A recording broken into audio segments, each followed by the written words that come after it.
Thank you guys for being here. Can someone close the door? No? We're on camera. Maybe not, okay. My name is Alex Shin. I'm the Chief Business Officer and partner at Hashed. Hash is one of the leading funds here in Korea. I'm actually mostly based in San Francisco, so I have the luxury of having one foot in the Bay Area, where all the foundational technology is, and the other foot in kind of the most speculative market in the world, Korea. So we wanted to put this panel together with some of the more local leaders to get a bit more insight. I actually have a ton of personal questions as well. The panel is going to be split up into sort of two segments. We'll spend the first time talking about understanding the Korean market, and then the second half actually getting into the Korean market, what to do with your first steps. So we're going to go down the line and just do quick intros. I'm actually friends with everybody here, but they can sort of introduce themselves. Erica? Yeah. Hi, my name is Erica Kang. I'm the CEO of KryptoSeoul. Hi everyone, I'm Sinhae Lee, and I'm currently a partner at GBIC. It's a global crypto fund based in New York, Shanghai, and Korea.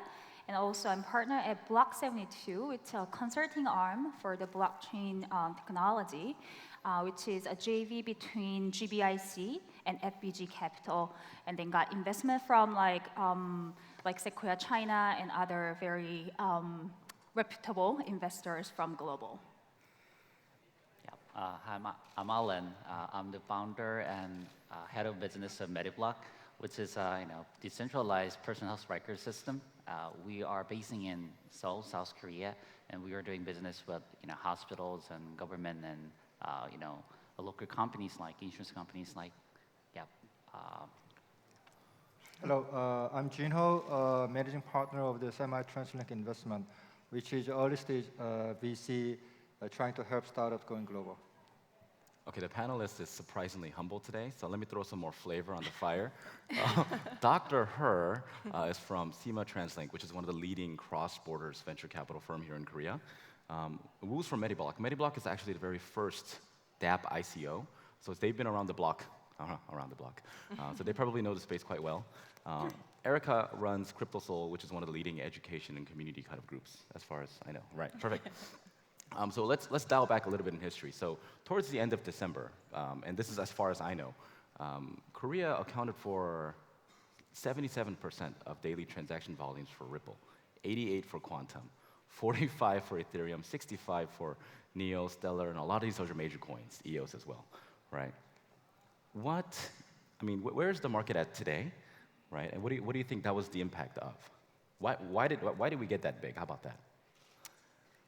I can go. Yeah. So as Alex mentioned, Korea is a very important market for the retail investors.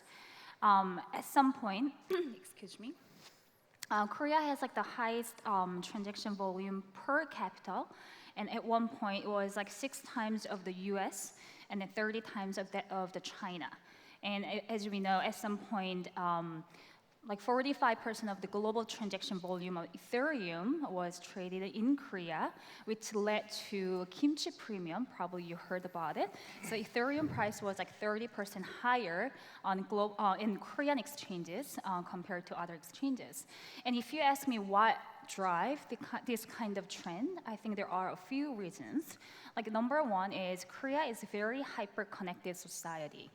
We have the fastest internet, very high mobile penetration, and then 24/7 banking system. So Korea has been a leader of a lot of financial trading. So when the first future option was introduced in the Korean market, again, Korea was like the top market and have the highest transaction volume. And as far as I know, Korea remains still top future and option trading country in the world. So I think Korean people are just very pro to new classes of assets and then the financial products. And number two can be, so a lot of investment for Korean people focusing on like 2 asset classes. Number one is real estate. Number two is domestic security. But these 2 markets are getting squeezed. And even like gambling is not, like most of the gambling is not legal in Korea. So I think like people, especially who has very high risk tolerance, risk taker, want to have some quick turned a buck up. So that's why a lot of people who want to invest in the crypto, and I think that was the main motivator of the crazy kimchi premium. But right now, I think with the liquidity of the global liquidity has gone down a lot.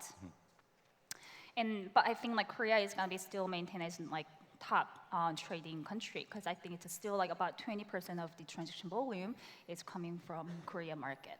Where do you guys see the market going here in Korea? Because Korea wasn't really online for Bitcoin, right? It was actually really hard to get into that first big wave. And then Ethereum hit in April, and then it just took off last year, right? I feel like we've kind of passed the big bang. Where do you see it going from here? Erica, can you comment on that? Yeah, so there was this fear of missing out phenomenon last year. It was the all hype was going on. People were just kind of chasing after one another, trying to invest more and more. Right now, I think the market has calmed down a little bit. I think, since the downfall of the market, people were feeling less intrigued, less incentivized to follow the trend. But I think it's going in a more healthy direction. I think people are trying to learn more, actually trying to learn why this phenomenon is happening. So, in terms of the long-term vision, I think it's going in a positive direction. There's many, many seminars and meetups going the right direction, focusing more on education, more on developers' perspective. So I think in terms of that, I think it's a positive turn.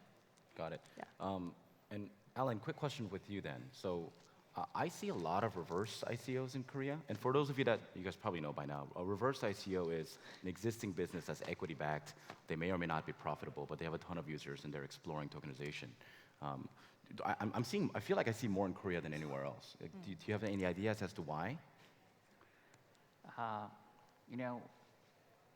If you compare the market, the size of the market here in Korea with the size of the market in other countries like US, the size of the investment, you can definitely say size here is a lot smaller than that in US.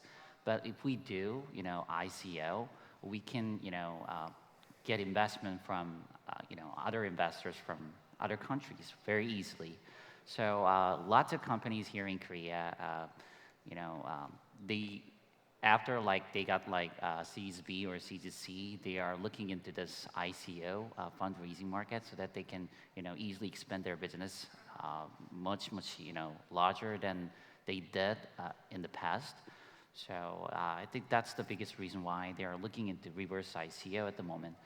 I'm not really sure about as far as I know, there are more than 500 companies that are actually preparing ICO in Korea. But I'm not really sure about that, but lots of people are just saying about it. I didn't even know there were 500 companies in Korea. If I can add just one touch on that. That'd be great. I think there are two types of reverse ICO, or some people prefer corporate ICOs because reverse ICO is what does that mean, right? So I think there are one type which is really big tech companies are trying to build their own blockchain, Kakao, Line, NHN, etc. And I think they see this opportunity as the new opportunity for them to build a global service. Because to be honest, a lot of tech product and services are only targeting the Korean market, and it's the perfect opportunity for them to become a global player, just being the blockchain as being global as nature. And I think second type is more smaller startups are trying to do reverse ICO. And I think, of course, there are many really great projects, but if you look at the history, in 2013 and 2014, the Korean government released a lot of funds to facilitate the ecosystem of the startups. And after 2 or 3 years later, it's time for them to raise the next round of the funding. And then being ICO as a new way to raising fund, I think some people choose to do the reverse ICO than the equity funding because it's easier, faster, and they can raise a lot of more money and with the less due diligence. Interesting. So, Dr. Hart, what about not reverse ICOs, but entrepreneurs? Because you've been investing in tech in Korea for a number of years, right? From what we see at Hashed, we're seeing kind of 2 big trends, and trends in blockchain are 3-month increments. So on one side, we see huge reverse ICOs taking up a lot of the attention. And on the other side, we're starting to see very tier one entrepreneurs raising a smaller, more palatable kind of ICO round. Do you see a lot of Korean entrepreneurs exploring tokenization as a means of first round fundraising? I think, yeah, I see that trend more increasingly so this year in particular. Actually, Not last year, this year. This year. Interesting. Actually, the Korean market has been very slow in adapting to the trend of the ICO last year. So there's just a few ICOs, but most of the Korean market was driven by trading by the retail investors last year. But a little bit belatedly, most of the tech industry and the startup community started to notice the opportunity in the ICO and blockchain this year, and they were now quick to adapt to it. That's why we are expecting so many reverse ICO, either from the startup or even from some public companies in Korea. So I think the trend this year will be, I expect something like 70–80% of the ICOs in Korea this year would be kind of reverse ICO, even including more than 10 public companies doing it. Yeah, so that's actually similar to the story that I tell in San Francisco and New York. It's like, hey, what's up with Korean reverse ICOs? And my general thesis is, hey man, if 40% of white-collar Americans were trading crypto, I'm pretty sure Silicon Valley would just be crypto and blockchain. Forget AI, forget machine learning, right? I think that's the direction we're moving into. Can we dial back a little bit? So when we were in the back room, Alan was talking about a Seoul coin or Jeju coin. Yep. So the city of Berkeley said they're going to do an ICO, and that was kind of a marketing stunt. What's kind of your thoughts there? Can you share some ideas there? So it's like these days, lots of local cities like governors, they want to issue their own cryptocurrency. Just like Alex said, recently the mayor of the Seoul city, he announced that he's going to issue a coin. It's going to be called as S coin, and it doesn't mean that they're going to do some kind of ICO. It means that they're going to use it as some kind of mileage or points that can be used inside of city of Seoul. So they're trying to use blockchain technology and the concept of cryptocurrency as a mean for increasing the people living inside of Seoul. And also, I think that the mayor, all these governors are trying to use this blockchain method to, make their city or their local provinces more attractable to other people from outside of the region. For example, in case of Seoul, the mayor wants to make Seoul as some kind of center of blockchain, so that all the other foreigners can come inside and then do something related with blockchain. Interesting. Erica, you're an advisor for the Korean Blockchain Association. Are you seeing kind of a similar conversation going on at that level? Yeah, to add to Alan what he's talking about. So S-Coin project has been going on for several months, I think, and it was in the preliminary stage still now, but I think they're trying to activate the actual implementation of the project, especially since after the elections. So people were kind of in the gray area before and after the elections, but since it's over and the Seoul city mayor is re-elected, I think he's really trying to step it to the next level, really trying to implement it and use it to their existing services so that Seoul becomes an attractive city. With regards to Korea Blockchain Association, so I'm an advisor there, and I think they're facing, so they were doing self-regulatory committee, and the committee was doing an investigation for exchanges in Korea, and that was happening, and that was pretty controversial. I think the results were a little controversial, but I think the association means well, and is trying to actually have a fair practice among exchanges and the local players in Korea. So I think today, this second half of the year, I think they're trying to step it to the next level and trying to actually have some solid measures to implement to the exchanges or either to other players in the local industry. Got it. I just have one or two more questions before we go into kind of entering the market segment here. Sinhae, actually, this is for you. So you are a partner at GBIC. You run Block 72. You've done a lot of very sizable events here. What is the strategy in actually being physically based in Korea? So, by the way, Shin and I used to be neighbors in San Francisco, and she just moved one day, right? So why are you based in Korea? Yeah, so again, Korea is a very important market for a lot of blockchain projects. I think like U.S., China, and Korea are our key three markets because U.S. there are not majority, but probably around 35% of projects are coming from US. China is really leading the innovation. I think China is 6 months in advance in any other market, seeing their innovation on how they generate traffic and what their exchanges are doing. Korea has been really important markets for project because it has really high transaction volume. So the reason that I relocate from SF to Korea is because so many portfolio companies that we have invested in are interested in getting into the Korean markets. And a lot of time their objective is getting listed on Korean exchanges. And I think it's really important, but when projects are trying to come into the Korean market, they have to be very object-driven, and also they have to plan in advance. So one of the mistakes that a lot of projects are doing is, for example, some projects say, hey, Sinhae, I'm coming to Seoul next week. Can you make an intro to exchanges, investors, key influencer, community managers, and all other key industry players?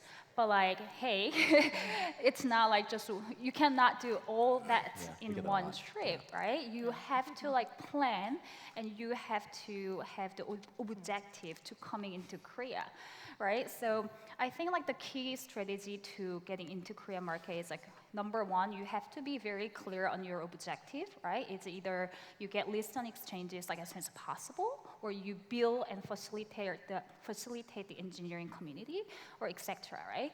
If you have that objective, you have to plan. It's just very similar to go-to-market strategy for any startups. You cannot, if you're a Korean tech company startup, you cannot just go to US and do all the meeting at once and you say, oh, I succeed in go-to-market strategy. So you have to have those plans. And I think it's very important that not just think about the one aspect as the whole of the picture, like the community management, marketing, PR, business partnerships, and sometimes offline meetups. They all different pieces of this go-to-market strategy have to work very coherently. Interesting. I actually have a question for Alan on the similar idea as well. So I heard your announcement yesterday. You guys made some big partnerships with Seoul National, a big hospital, right? Right. I'm from the US, and if you guys are from the US, you know healthcare is privatized. Nothing is going to happen there for a decade. So that's something really promising. And last night at dinner, we were sitting around the table with Novograds, and John was there, and it was a good table. And this topic came up where, this is the thesis, because the local penetration for digital assets is so high, even though the retail volume might have simmered down a little bit, the general audience understands what a Bitcoin is, what an Ethereum is, what a token is. We're generally bullish that the first adoption for a decentralized service or a dApp will probably happen here. And that also the idea that we have, and at Hashed, we really want that to happen here. We want Korea to be kind of the earliest adopter. If all the money is in China, we want the users to be in Korea, right? And the idea is you don't need 10 million users for a decentralized ecosystem to go. It could just be 10,000 people. If it works, right? And the world hasn't quite seen that yet. So I thought, when I just glanced through it, I thought maybe we just made one big step towards that direction. Can you talk about that announcement, or can you not talk? Can you touch on the announcement? And does that mean we might be seeing something coming? Yeah. So, in healthcare, especially? Yeah. Yeah. Oh, so just Alex said, yesterday we, made an announcement about, we made an, association with big hospitals here in Korea, with some other healthcare startups as well. So we are gonna do some kind of, not just simple POC, but it's a big step for actual, setup for health data transfer between big hospital through our platform. So it's definitely happening in Korea, and what I see is lots of enterprises and even the hospitals. Healthcare, these providers are the most conservative players in this industry, not just healthcare, but all industry. So even these, conservative players are really looking into this blockchain. To be honest, not really cryptocurrency, but they're looking into blockchain, and lots of companies are trying to find a suitable partner to implement all these blockchain and even cryptocurrency in long term. So we are getting lots of inquiries from not just hospitals, but from really big healthcare providers like insurance companies as well. So all these companies are trying to use this technology to improve their current service, and also they're seeing this as a big chance to improve their own service, and even they're even thinking about they may have a chance to make their own service global through this technology. So that's why I think, just like Alex said, we, Korea probably has, great possibility to be the first test bed for actual, adoption of cryptocurrency and blockchain as well. Yeah. And to add just one more thing, like I just said, City of Seoul and all, not all, but lots of other, local cities and local provinces are looking into blockchain and cryptocurrencies as well. And what I'm getting from all these mayors and governors, they just keep saying that they're willing to open their infrastructure to all these blockchain enthusiasts and blockchain projects. So if you can somehow get connected with all these people, you can have a better chance to test your product in Korea. Interesting. So I'm from the Bay Area, and the number one piece that I see missing in this conversation, like we have adoption, we have support from regulations, all that great, but where's the developer ecosystem at? This is the question I get all the time, and so I never have a good answer. Like Will from 0x is like, developers love us. How do we talk to developers in Korea? And I don't know any of them, right? Do you see that changing, Dr. He, or have you seen events where developers are a little bit more open? I feel like contributing to open source projects are somewhat of an unfamiliar concept here. Is that still the case? Yeah, go ahead. Yeah, take it. Yeah, I think the developer community is growing right now in Korea. I mean, I think the focus was more on the speculators and like the retail investors in Korea, but I think slowly the trend is changing. I think I've been dealing with a lot of developers and Samsung Electronics, SK Telecom, and I've been meeting them, and they were quite skeptical, and some were skeptical in entering, the blockchain industry because they think, will it cause a difference? Is there a use case? So they really think about, is it going to be really usable in the, actual industry? So I think. But the perspective is a little changing. They are interested in learning about new projects, like for example, Divinity, or just great projects that are appearing in this space, right? So, for example, I hosted an Ethereum Foundation developer meetup in last April. And it was the first one where only developers were appearing in a meetup, and the result was pretty good. It was a very, primitive, very, new approach. But I think developers were open to attending such meetups, and so we're trying to make it a more in-depth technical meetup. So I think those trend and the response is pretty positive. So I may say it's going to be a very positive trend. Okay. Yeah. Just adding one point. Yeah, go ahead. A lot of university in Korea have their own blockchain clubs or communities. Oh, I didn't know. Yeah. Yeah, like the Seoul National University, Korea, Yonsei, KAIST, Pohanggondae, it's KAIST, right? Postec. Oh, Postec, sorry. They all have the Basically. blockchain clubs. And some of our portfolio companies came to Korea and had a very successful engineering-focused hackathon. Some people said, I have to go to San Francisco or Silicon Valley to have that kind of exposure, or China in Beijing. But again, Korea is, we have a lot of engineers, bright-minded engineers who want to learn about the technology, and that's starting from schools in Korea. Right. One thing, Dr. One thing I can add is that one of the difference in Korean market, which is different from China or the US, is that there's a lot of the big effort driven by big companies in Korea, which is quite different from the US and China. And in Korea, there's no history of the grassroots development of the developer right. community in Korea. But bigger companies being in this market, they have quite a strong needs to develop a developer pool. So that is why one of the big companies doing the developer conference this weekend in Jeju Island. And I think that kind of trend will drive more in terms of the developing the developer community here. Actually, I have a follow-up question for Dr. He, because I know, so Jason Han just spoke a little while ago, I think, right? And he's been receptive to just talking to anybody that's doing anything interesting in the blockchain space. And you probably, have a strong network of, leaders in the enterprise space. Are these big companies open to talking to project founders, or are they trying to do their own thing entirely separately? There are two different things. One is that, of course, they are very open to talking to the blockchain startups and even partnership and investment opportunity with the startups. But on the other hand, all of the major players are trying to build their own platform. So even the GroundX and also the startup, the unit from the Line, Naver, and also there are other big companies. All of them are trying to build their own blockchain platform, so-called third-generation blockchain platform, and build their own ecosystem of the apps and application.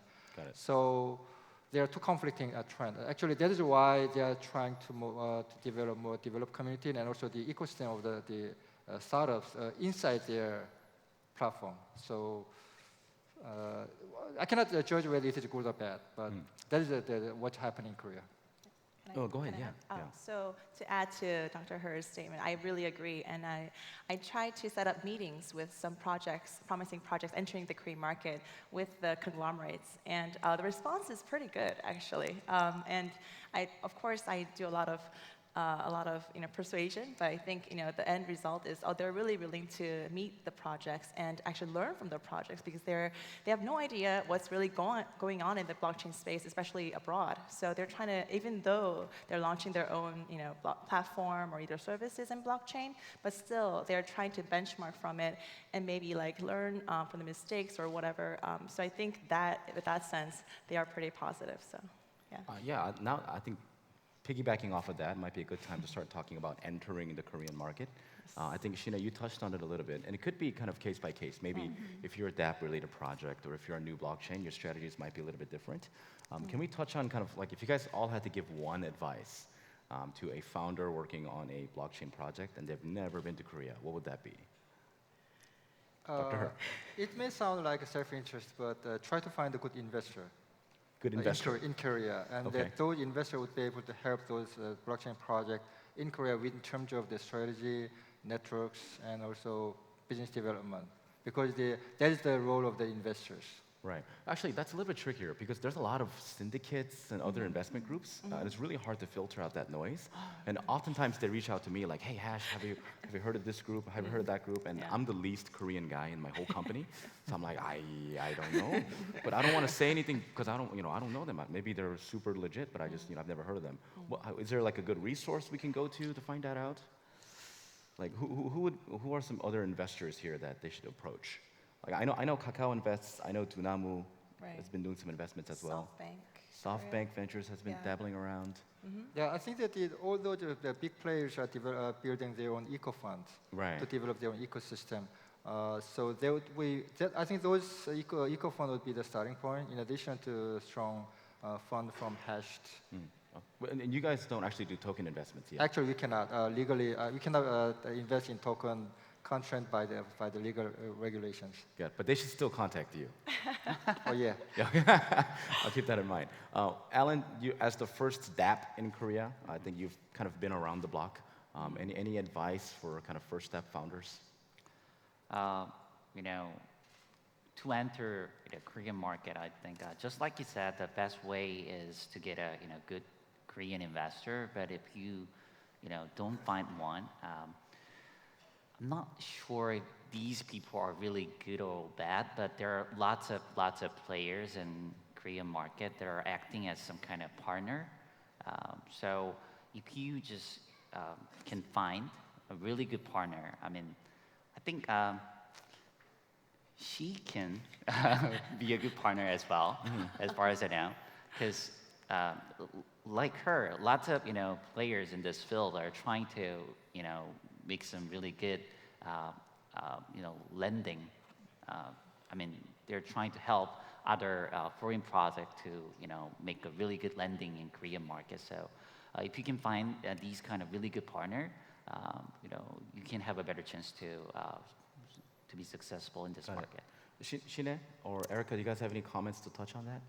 Yeah, I think like I'm going back to my previous comment. Right, It's right, right. more objective driven and also have the proper plan in advance.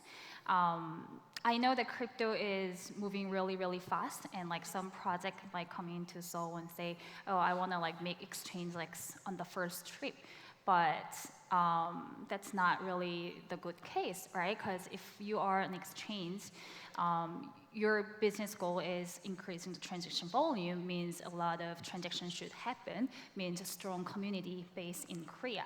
So just be more strategic, and I think one of the tactics you can do is hiring a local employees. So one of our portfolio company, which is ELF, I think they are one of the success case entering the Korean market, because they have been like focusing on, say, like, oh, Korea is one of our top focus market, and they hire Korean person, but he does not only do like the Korean marketing, but he oversee the global operation. But just having someone in Korea, I think helps a lot, because just like media exposure and follow-up meetings with exchanges, the community buildings, local meetups, so you need access to the market. You have to have the presence in Korean market.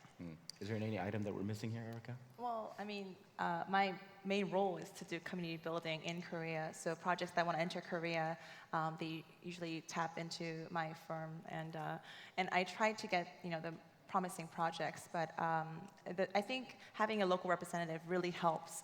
That's crucial, and I think not just maybe not even a full-time employee, but just like a part-time, very dedicated person who can talk about the Korean market, who can analyze it, who can show to the right players, and that's where we come in as an agency. But for me, helping projects like QuantStamp, like great projects, come into Korea and meet some great players, I think that that really helped build trust. And I think one factor that a lot of projects do miss is fluent communication, because a lot of projects are busy developing their own thing. They forget to communicate with the local person like me, who's in Korea, who's grounded here, and having that fluent communication that leads to trust. And if you don't have that, communication, then it falls apart basically, and you cannot really commit to the Korean market.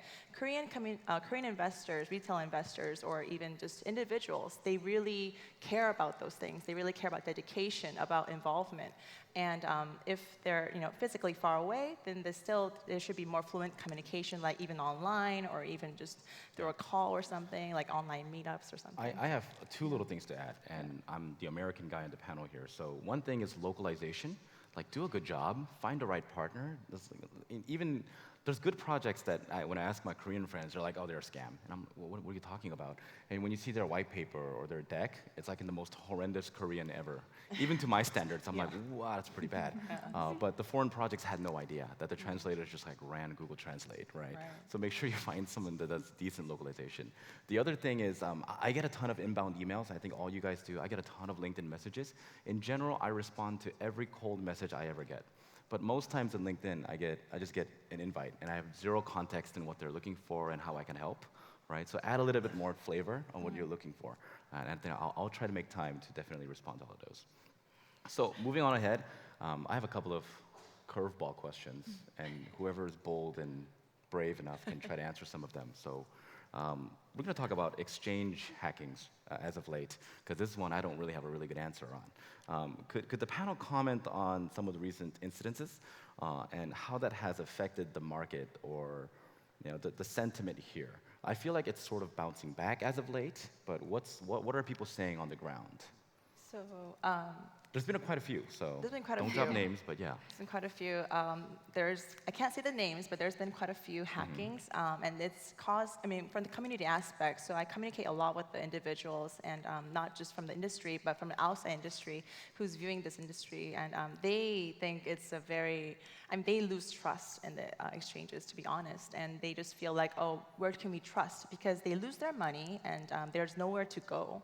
And if the exchanges aren't willing to pay back or reward or just protect them, it's really difficult to trade on the exchanges. So I think, on the investor's point of view, they're really just kind of trusting on like other like Binance or other exchanges that are doing really well like internationally. So that's the point that I get. I mean, it's really unfortunate that the custody solution of digital asset hasn't that developed yet. And I know it's very unfortunate there are many hacking accidents in Korea. But if you look at other global exchanges, they all had the same accidents. Again, I'm not gonna name, but number one, number two, they all went through this kind of accidents. And I think it's not only about Korea. I think it's just like we have to like develop better custody solutions for digital assets. Yes, I agree with Erica's point that the people are losing the trust. But I think if exchanges are trying to do a lot of things, for example, I know one exchange who just had the hacking accident is currently providing the free commission trading. And I think like communication, I think like personally has been really good. So I think, of course, if it's possible, we want to avoid that kind of accidents. But I think it's just because we are so like nascent, it's we're very beginning of the like this ecosystem entire new digital asset class. So we have to go through it. But I think like investors and also retail investors and exchanges and each key players have to have clear communication when these accidents happen. Got it. Actually, I want to kind of piggyback off this question one more time, and this one maybe you probably can't answer this, but I'm sure all of us here have spoken to some of the exchanges and listing managers here. The number one question I get from foreign companies is how do I talk to them? What are they looking for? Right. So I have my own opinions on this, but I wanted to give the panel kind of a chance to stab at it. What are Korean exchanges looking for, and how do you have that first conversation?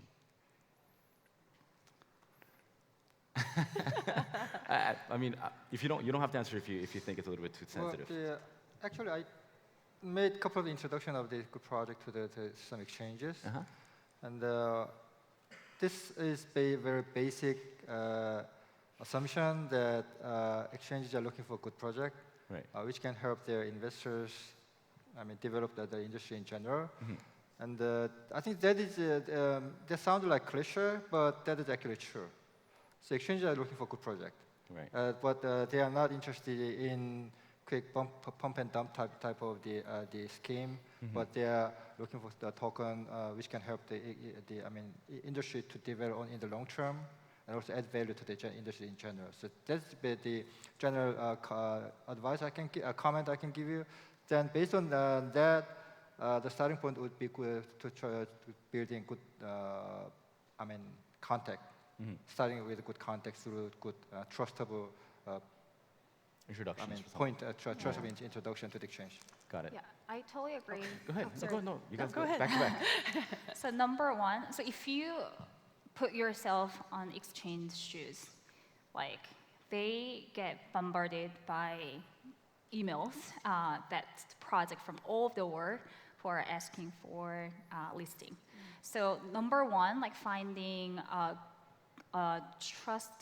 trustworthy partners who can make a good introduction to those exchanges.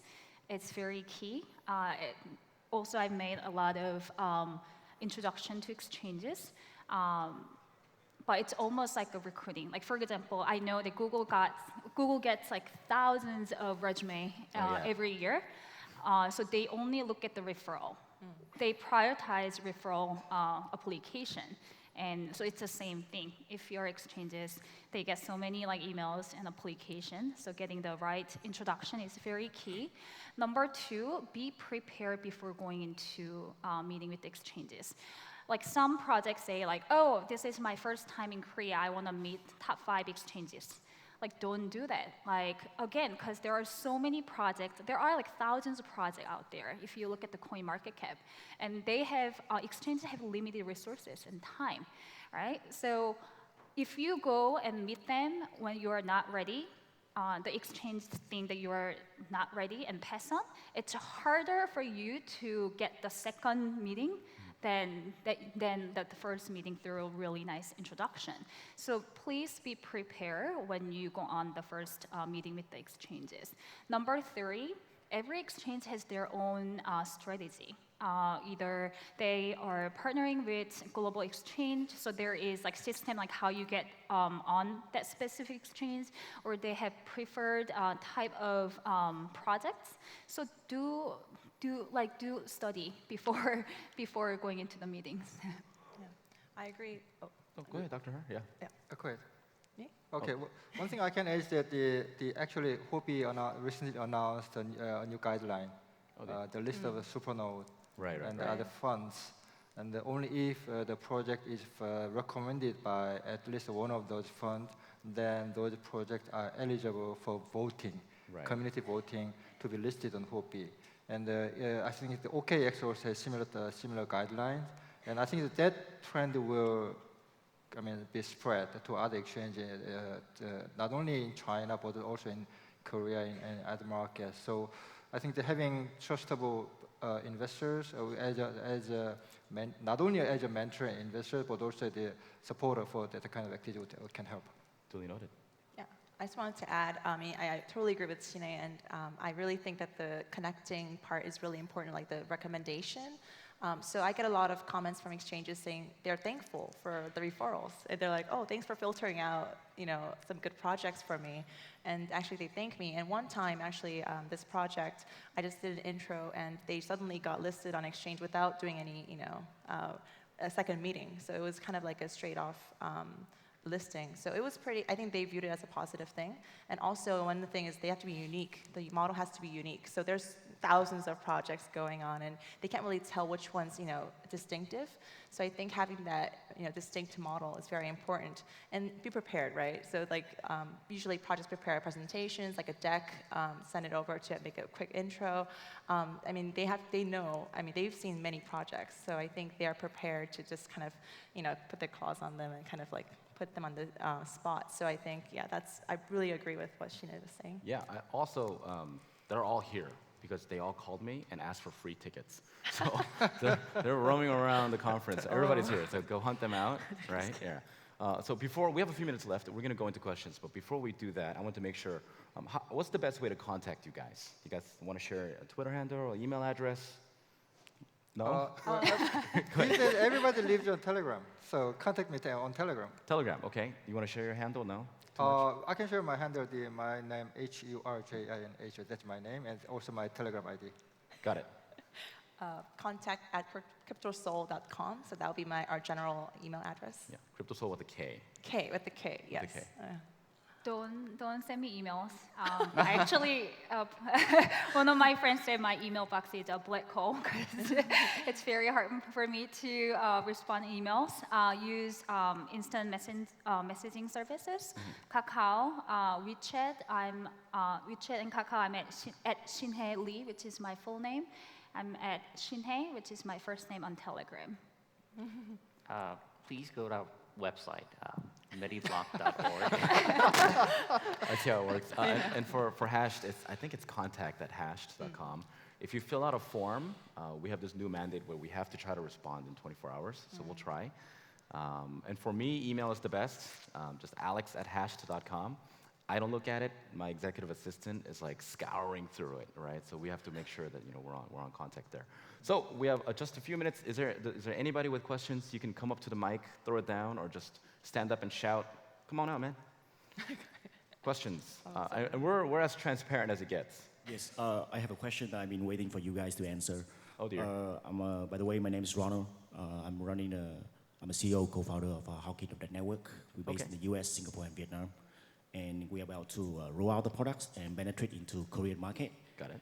And I'd like to have a question. What is the principle of doing the business in Korea? Because I believe that different countries in Asia have different principle. And you can see Google Maps is not here. And Uber is not doing well. Google Maps. Right. What I is the- understand all the localization. I understand all the community developments, Koreans, and fantastic customer service and all this. But I really want to understand what is the specific principle of doing the business in Korea. A specific principle of doing business in Korea? Because I see that Google Map is not here, right? Oh, okay. And So Uber I- is not doing well. And why is that? Yeah. So Localization, Yeah, right? localization. I mean, it's the same for entering the China market. Reddit is not popular in Korea and China. China has our own version of Reddit. For example, YouTube influencers are, to be honest, are not as influencer in Korea as in Korea, it's in US. So you have to understand and also Kakao is like the most predominant messaging communication tool in Korea. So you have to understand which distribution or communication channels you have to use whenever you go into either China, Korea, and US. I think it's the same localization. I actually used to work for Google Maps, so I know this pretty well, right? It's two factors. For one, for Google, Korea is a very small market. So it's not a big important factor for them to spend the resources to localize here. There's also some regulatory issues as well.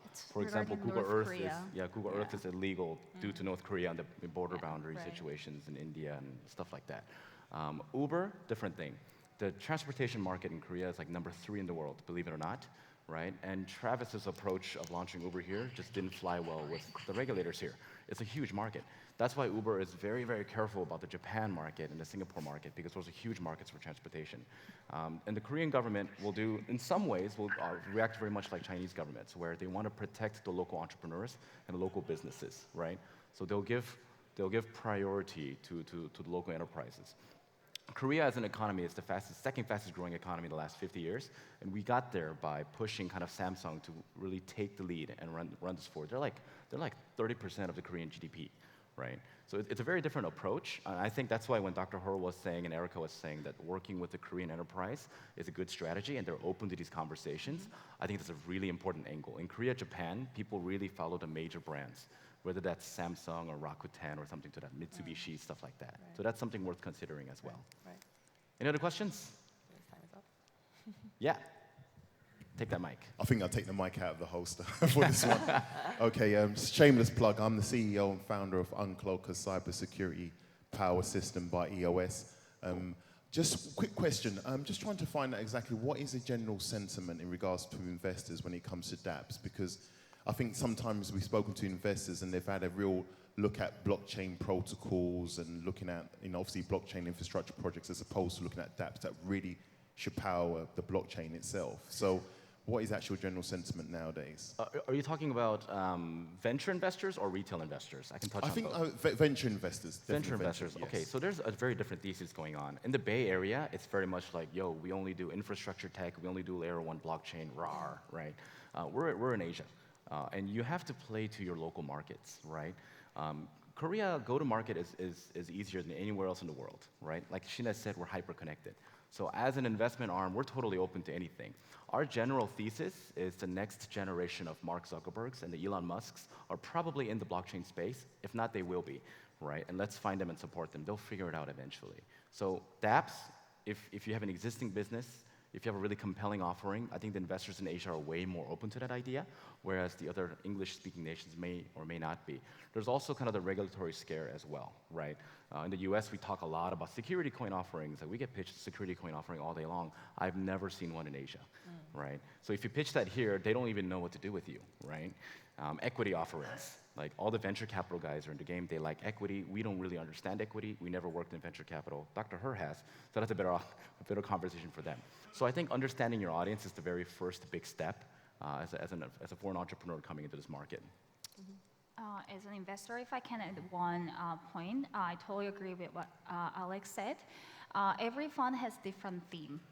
So a lot of crypto and investors in the States, they think, how can you build a roof when there is no ground ready yet?